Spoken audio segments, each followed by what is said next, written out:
Hi guys, welcome to our channel. Bigg Boss 9లోకి అమర్దీప్ ఈ బుధవారమే ఎంట్రీ. తెలుగు బిగ్ బాస్ హిస్టరీలో తనకంటూ ఒక ప్రత్యేకమైన మార్కుని ఏర్పాటు చేసుకున్న కంటెస్టెంట్స్ లో ఒకరు అమర్దీప్. సీజన్ 9 రన్నర్ అప్ గా నిలిచిన అమర్దీప్ కి బుల్లితెరలో ఉన్న ఫ్యాన్ ఫాలోయింగ్ సాధారణమైనది కాదు. ఒక మీడియం రేంజ్ లో హీరోకి ఉన్నంత ఫాలోయింగ్ ఉంది. సీజన్ 7 అంత పెద్ద హిట్ అవ్వడానికి ప్రధాన కారణం అమర్దీప్. ఆయన కారణంగానే బోల్డెంత బ్లాక్ బస్టర్ కంటెంట్ వచ్చింది. ఈ సీజన్ తర్వాత ఆయన ఎలాంటి సీరియల్లో నటించలేదు, కానీ వరుసగా 3 సినిమాల్లో హీరోగా నటించే ఛాన్స్ వచ్చింది. ఈ సినిమాలో షూటింగ్ కార్యక్రమాలు కూడా పూర్తయ్యాయి. ఇప్పుడు ఖాళీగానే ఉన్నాడు కాబట్టి బిగ్ బాస్ నిర్వాహకులు సీజన్ 9లో రాయల్ కార్డ్ ద్వారా హౌస్లోకి ఒక కంటెస్టెంట్గా అడుగు పెట్టబోతున్నట్లు విశ్వసనీయ వర్గాల నుండి అందుతున్న సమాచారం. బుల్లితెరలో కేవలం అమర్దీప్ కోసమే చూసే ఆడియన్స్ లక్షల్లో ఉంటారు. ఆయన్ని ఎప్పుడు బిగ్ బాస్ హౌస్లోకి తీసుకొని వస్తే ఖచ్చితంగా సీజన్కి బాగా ఉపయోగపడుతుందని, టీఆర్పీ రేటింగ్స్ డబుల్ అవుతాయని బిగ్ బాస్ టీం ఉద్దేశం.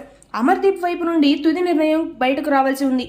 ఒకవేళ ఆయన ఒప్పుకొని సంతకం చేస్తే ఈ వారంలోనే బిగ్ బాస్ హౌస్లోకి పంపే అవకాశాలు ఉన్నాయట. ఒకప్పటితో పోలిస్తే ఇప్పుడు అమర్దీప్ క్రేజ్ బాగా పెరిగింది కాబట్టి ఆ క్రేజ్ కి తగ్గట్టే రెమ్యునరేషన్ ని కూడా డిమాండ్ చేస్తున్నాడట అమర్దీప్. అందుతున్న విశ్వసనీయ వర్గాల సమాచారం ప్రకారం ఆయనకు వారానికి 4 లక్షల రూపాయల రెమ్యునరేషన్ ఇవ్వడానికి బిగ్ బాస్ టీం అంగీకరించిందట. ఇక అమర్దీప్ అగ్రిమెంట్ మీద సంతకం చేయడమే మిగిలింది.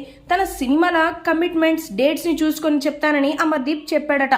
మరో 2 రోజుల్లో అమర్దీప్ వస్తున్నాడా లేదా అనేది ఖరారు కానుంది. ఒకవేళ అమర్దీప్ బిగ్ బాస్ హౌస్లోకి వస్తే గౌతమ్ లాగా రన్నర్ అప్ రేంజ్కి వెళతాడా లేదా అనేది ఇప్పుడు పెద్ద ప్రశ్న. ఎందుకంటే బిగ్ బాస్ హిస్టరీలో ఒక వైల్డ్ కార్డ్ కంటెస్టెంట్ రన్నర్ స్థాయికి వెళ్ళడం అనేది ఇప్పటి వరకు హిస్టరీలో ఎప్పుడూ జరగలేదు. కేవలం గౌతమ్ విషయంలోనే జరిగింది. అమర్దీప్ ఆ ఫీట్ని రిపీట్ చేస్తాడా లేదా అంతకు మించి అన్నట్టు ఏకంగా టైటిల్ గెలుస్తాడా అనేది చూడాలి. టైటిల్ గెలిచేంత సత్తా ఫ్యాన్ బేస్ అమర్దీప్కి ఉంది. చూడాలి మరి ఏం జరుగుతుంది అనేది. ఈ వీడియో మీకు నచ్చినట్లయితే లైక్ చేయండి, షేర్ చేయండి, సబ్స్క్రైబ్ చేయండి. Thanks for watching.